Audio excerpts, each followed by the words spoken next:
How are we doing, LA? How are we doing, New York? And I've been watching and following along with career trajectories of young students, postgraduate students, and on YouTube, the lives of working engineers in their 20s and 30s. And I figured I could offer some things I've learned about the general trajectory of career paths. You need to be more well-rounded, which means your degree will get you your technical experience. And then furthermore, this is why I recommend starting off to work in a business. Because first of all, you will gain some financial security, you'll gain some savings.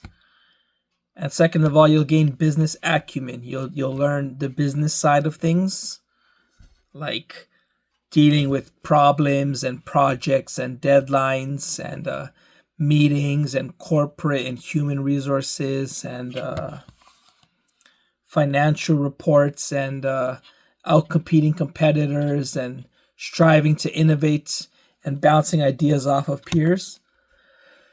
But then you have your soft skills. So you need to be able to market yourself. That doesn't mean just like being super crazy social media hypocrite, but like have a profile description.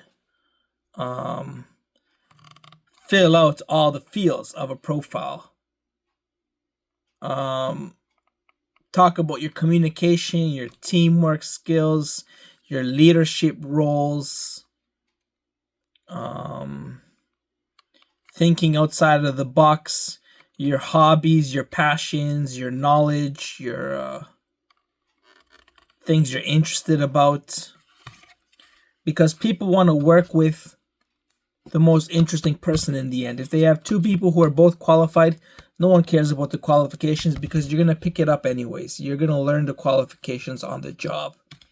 So if you get the interview, the person who they like the most is going to get the job.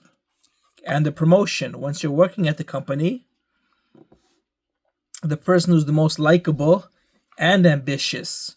So you don't just do your job. You do your job, then you ask, is this how you wanted it? How can I improve? How can I be a better employee? So ask those questions and then demand more for yourself.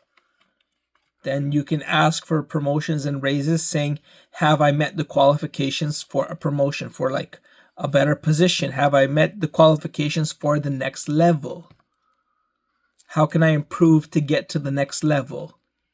And then you have good communication across your work, like with your clients, with your managers, with your team.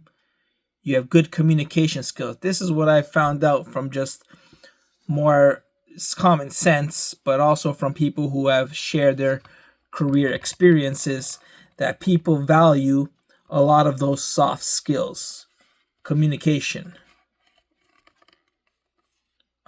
Because everyone, and this is coming from software where it's very technical, like the most technical, and they still value communication the most. And then in terms of just the business structure, I also learned like if you're innovating for a business, you're not getting compensated anywhere near the amount that you're providing for that business. They always tell you on resumes like put not hard numbers down. Like I generated $500,000 of revenue for the company. Put hard numbers down. But if you think about it, you're not getting paid that much per year. You're getting paid like 120K, and you could be generating millions in profits for the company. But this is the natural flow of the order of things. You learn and you develop yourself, and you learn how business works, and then you need to hop around to get better positions and market yourself, or you need to disrupt the ecosystem and start entrepreneuring your own ideas once you've developed the skill set required, which means you just innovate and you have some financial cushion to not go broke as you do this. And then you have the experience, and you can also have a resume built up so you can apply to different jobs and move around if you need to. And how do you innovate? I'm going to give you some tips on how anyone can innovate and become an entrepreneur. I personally never went to any entrepreneurship course. I, in fact, got into a heated argument with a professor at my university because he failed me on the introductory exam because the class could only hold 75 entrepreneurship students, and the test was to see who had the personality to become an entrepreneur. So I didn't get in. The questions were like, who has the most sleep? How much sleep do you need per night? Are you a leader? Bullshit questions, and you were supposed to answer honestly. And obviously no one answered honestly, so I didn't get in because I was the only one who answered honestly.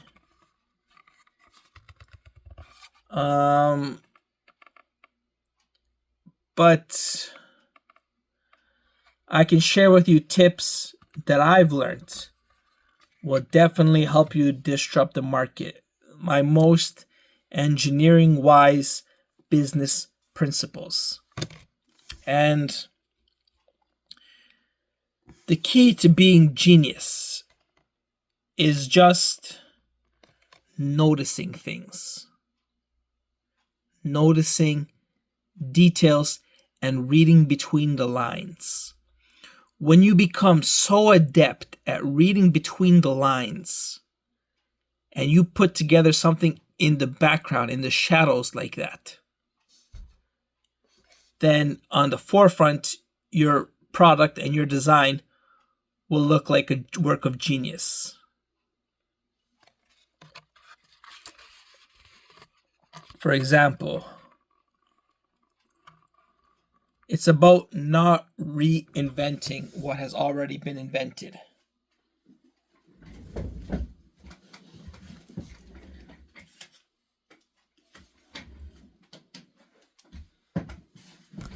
It's kind of in a way of using tricks and cheating legally and doing background research and market research and being in the correct space at the correct time.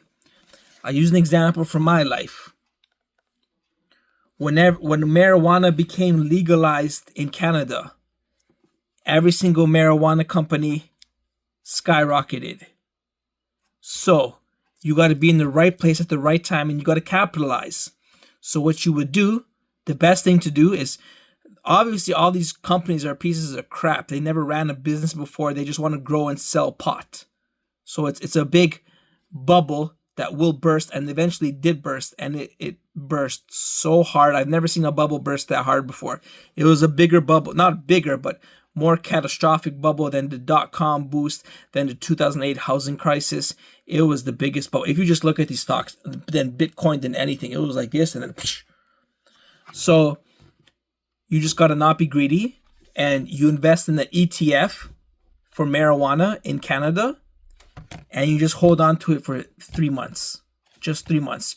You hear about it, you're skeptical at first, 2 or 3 months pass, and it's going on hype mode. So you go, I'm going to get in on that hype. Nice and safe. ETF, electronically traded fund on marijuana. Hold it for 3 months. You make 50-60% in 3 months, and then you get out. Half a year later, 1 year later, you don't know when, everything crashes and people go broke because everything crashes. But you were in there for 3 months. Let me give you another example. Electric vehicles. When I was in university 5-6 years ago, Tesla was revolutionizing electric vehicles. And this was before every single car company had an electric vehicle. Electric vehicles don't go back more than 5 years that every single car company has an electric vehicle.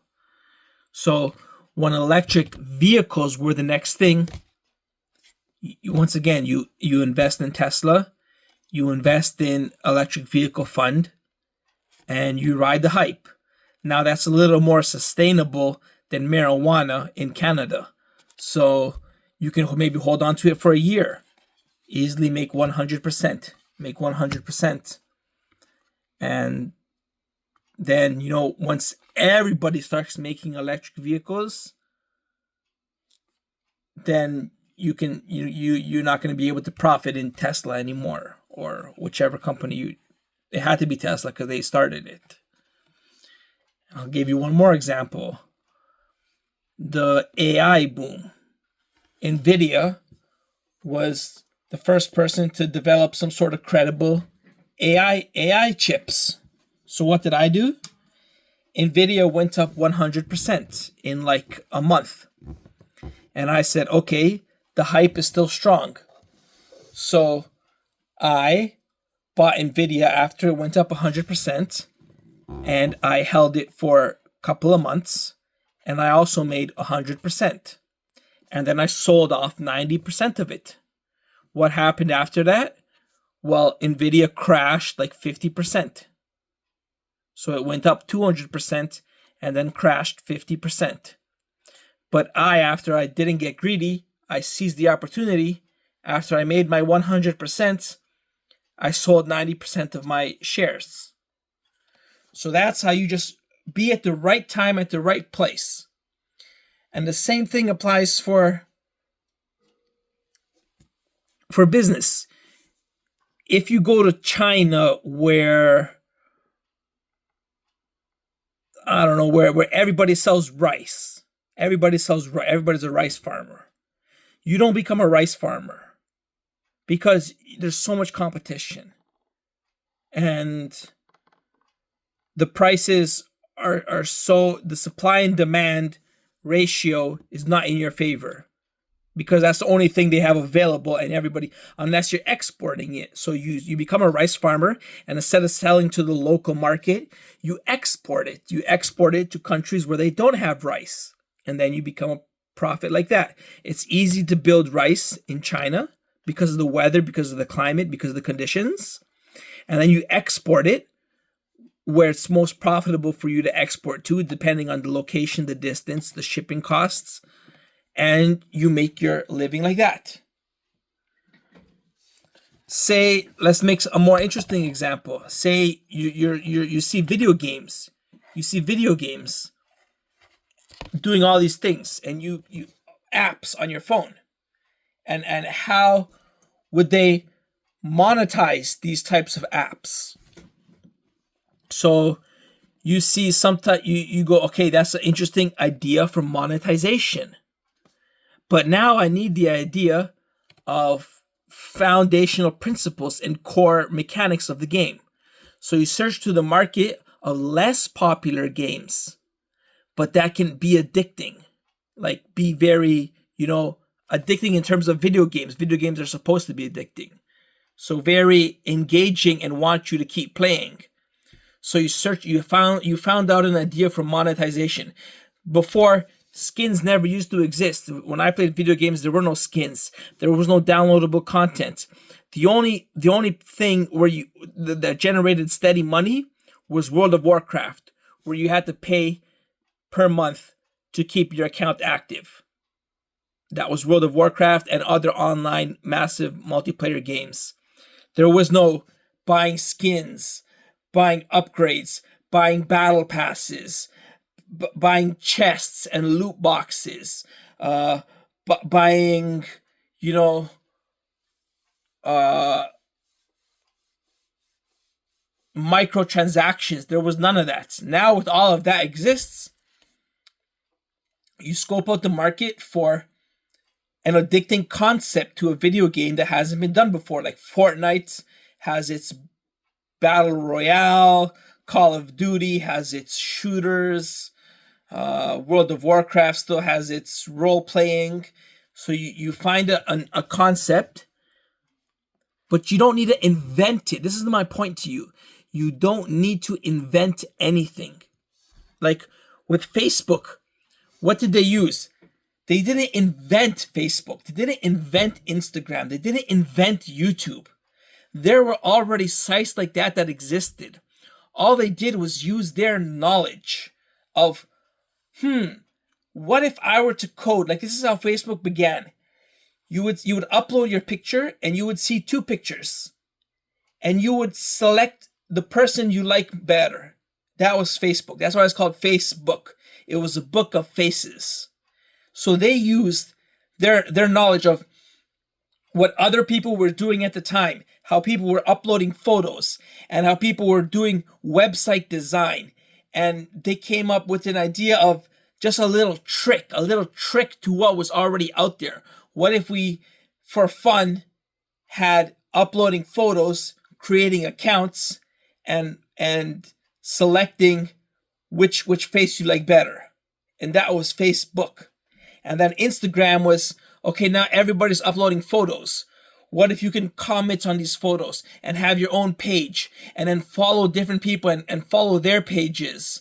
And you have amount of likes you can get, amount of comments you can make. But they use their brand identity to learn from Facebook. So Fortnite was nothing new. None of these Microsoft was nothing new. Microsoft learned based on the other operating system, DOS, who learned from Ubuntu or whatever it was at the time. But they knew how to market themselves. They said, okay, if you want to install our operating system, it's going to cost you $100 to run on your computer. And they just developed it at the time, put more effort into it, and marketed it. That they were ahead. And once you gain that a little bit of separation, then you become a monopoly. Then you become the giant in the field. That's how Tesla gained a little bit of separation. That's how Nvidia gained a little bit of separation. That's how different casinos and marijuana stocks gain separation. That's how video games gain separation. That's how Microsoft, Google, Facebook, Amazon gained separation. That's how Nike gained separation. Nike, he was already using something that already existed. Phil Knight said, I'm going to buy shoes in Asia and resell them in America for a profit. People were already doing that. He just decided to do that for shoes because he said, why don't I do it for shoes? When people were already reselling everything at the time. This is before the internet existed. So literally out of the back of your truck, you're selling shoes that you got from Asia for a profit.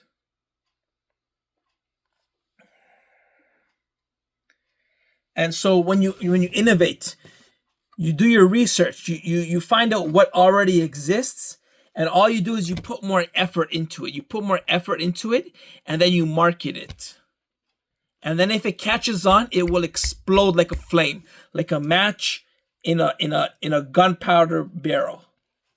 You won't need to do any work. You just need to market it, have a website, have a description, have a social media presence, have a video channel, have a shipping channel and a shopping channel and a subscription account and a secure data storage of your accounts and your financial accounts, and make sure people can get to your product who want to get to your product. That's what marketing is.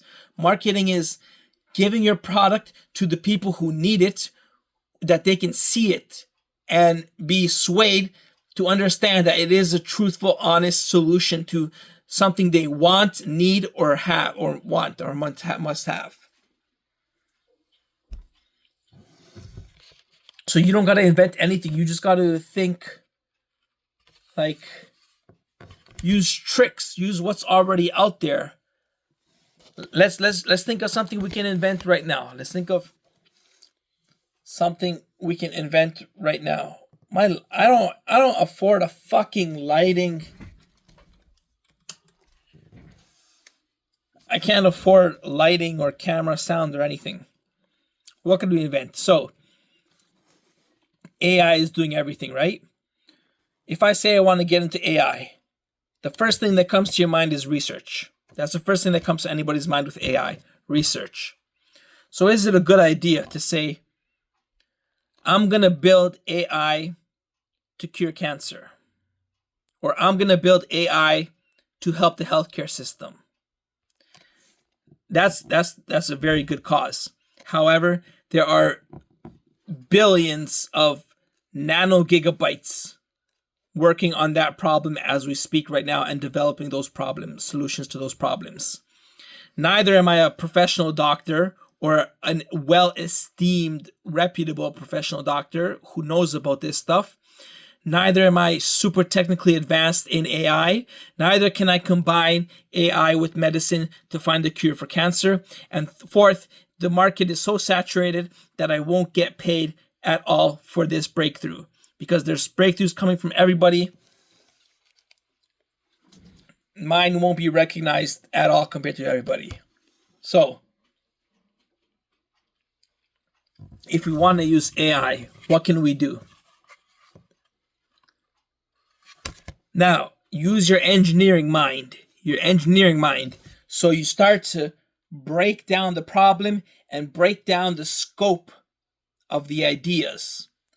What is AI used for? Training, coding, research,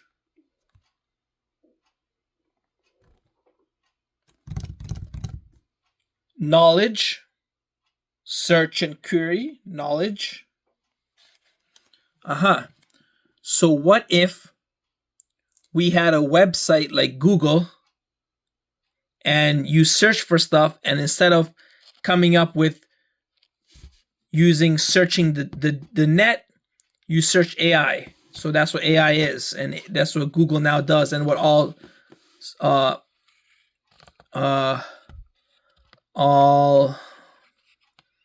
search engines do. They give you the results from AI, and you also have AI integrated into your software. Now that's a good idea. What if you provide a product where you have AI integrated as a search function to improve your product? That's a good idea. That's what the big guys are doing. So Apple, your Samsung phones, your Apple phones, now they have AI on them, their own AI. So to use their phone, you get their AI, and it helps you. You put AI onto the phone. So AI controls your phone now. And now you've mixed AI with your product.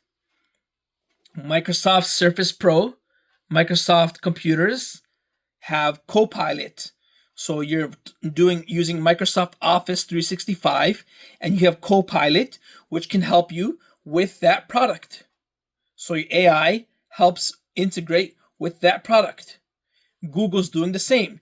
Maybe you're using some type of Google product, and now Google has its own AI that will run and execute commands and do tasks for you and improve your workflow on that product. That's a good way. That's not too technically difficult to develop. It's got a lot of room for improvement and innovation. All the things we could think of AI to do for us with your product. And you market it by saying, look how good our AI is with our product and how it works together. Now, Google and Microsoft and Apple have a huge advantage because their core business is so technically developed that AI benefiting them will make them skyrocket. You might not have such a technically developed business. So now we break down the problem a step further. Now we say, okay, we're going to get AI to integrate with our core product. But the problem is our core product is not on such a scale as Microsoft, Apple, Google, Amazon. So now, how can we develop the core product on a smaller scale, on a startup scale, that's going to be very catchy and that we can implement AI onto it? So one thing people have been doing is creating these AI chatbots. So you can talk to a professional celebrity or an internet personality or a famous person whose personality is mimicked by an AI. So they had AI and their product was a celebrity and they put AI there.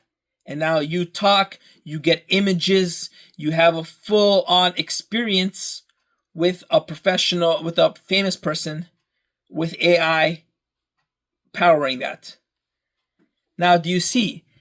They're becoming rich and famous. They're becoming rich and successful off of that idea. But how stupid of a fucking idea is that? The core business is you're going to talk to a famous person using AI. That's not very creative. And yet, with that stupid fucking idea, they're billionaires now. And there's so many of them that are springing up overnight. Talk to this person, talk to that person. Not even a real person, just an artificial. Who's the best artificial robot to talk to? That's the most primitive use of incorporating AI with your business. You're literally taking AI and making it bare AI. It's not incorporating with anything. It's literally just talking to, it's incorporating AI into dialogue. How can we make AI into dialogue? That's not very creative. You have AI and your product was dialogue. And you said, now I'm going to get AI to mix with dialogue. Whereas Google is getting AI to mix with cell phones and Google technology. And Microsoft is getting AI to mix with hardware. So what other creative business can we think of to get AI to integrate with that product that's a little more creative than just an internet personality, but that doesn't have such a high barrier to entry that it's impossible to design on a low budget? And most great inventions can be designed on a low budget unless you're building a oil refinery or a vehicle or a construction site. If you're innovating in the internet world, you can think of something, anything can be just started up on a low budget.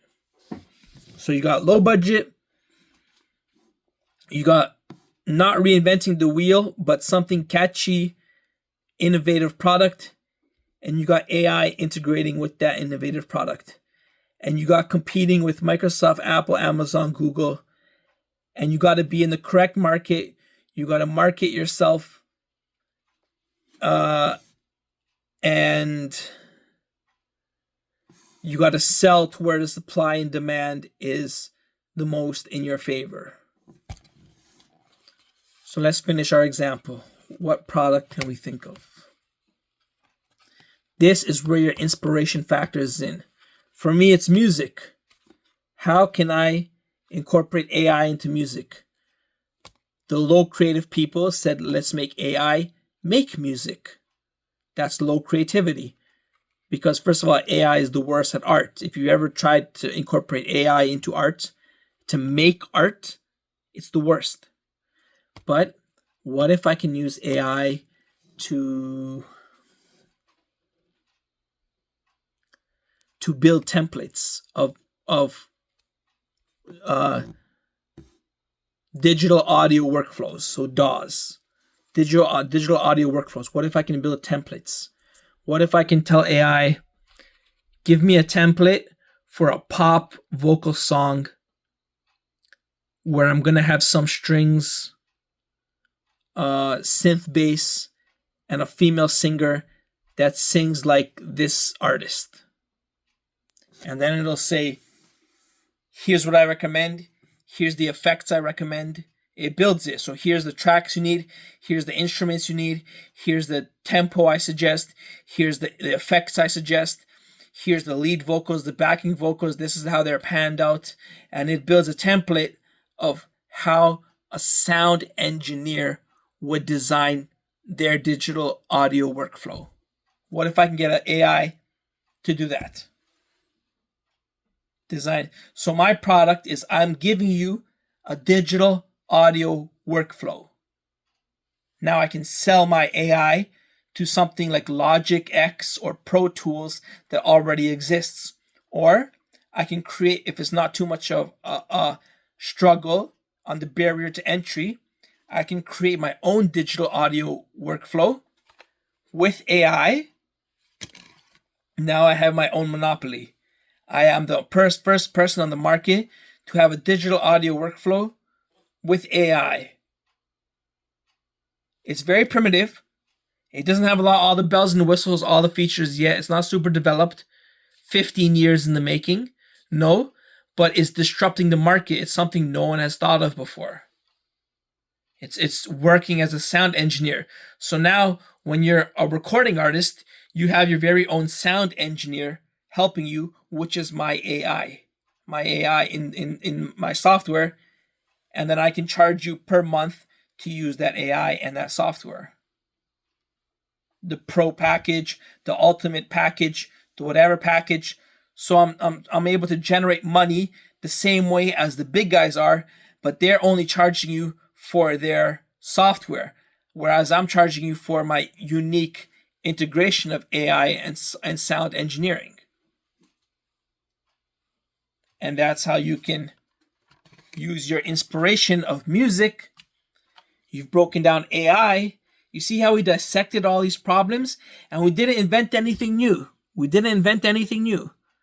just used we did our own research, and we found out what was there.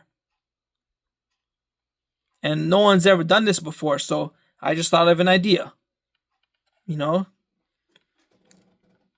What if you're not so technically advanced? What if you are a painter? What if you paint walls and houses and businesses? You paint. How can you become an entrepreneur as a painter? What is there? There's the tools, paint brushes, ladders, paint colors. So maybe you can sell tools and market tools and become a retail seller of tools. What else can we do? Maybe you have some sort of artistical talent with the painting, and you can paint on niche projects that need different types of paints. So maybe you're going to paint exotic cars, or maybe you're going to paint landscapes and landmarks and buildings that need refinement, and you're going to work on these large projects with your unique painting ability. Because they don't hire 1 million painters to do that. They hire a couple of guys who know what the fuck they're doing, and maybe you paint that instead of just continuing to paint homes, So you got paint tools, you got paint brushes, you got paint talent. Maybe you become an educator and you disrupt the conventional education system. You develop your own school for painting, and where you're going to connect people with employment opportunities in the future. And you're going to teach people how they can go in 3 short months from not knowing how to hold a paintbrush to becoming a licensed painter. So you got to figure out all these areas you're working with, what exists out there, and you break it down and you go, where is the supply, demand, where is the marketing, and where is the low cost of entry for me to disrupt the market and have a low cost of barrier to entry. And that's how you become innovating as a genius. You've innovated, and then all the profits that you create for yourself. So it's really not inventing anything new, as to just noticing things, being in the correct market, supply and demand, marketing, innovating, using research and analyzing what can and what opportunities do you have to innovate, and how you can disrupt the ecosystem. And all of this comes with expertise of your craft and some business growth knowledge. That's why you start off being an employee at a company. 3, 4, 5 years, you move around different companies. You get to a senior level, an advanced level.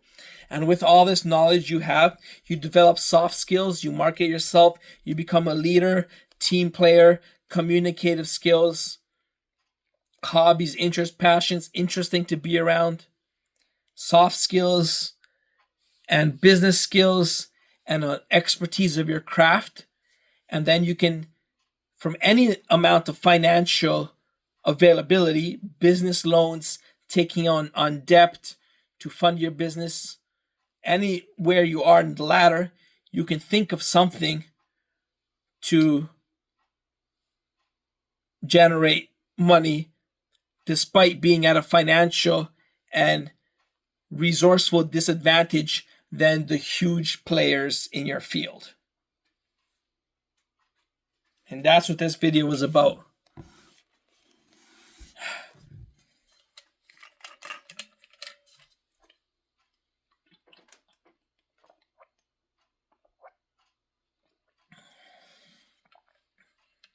So, stay classy. New York, California, LA, Chicago.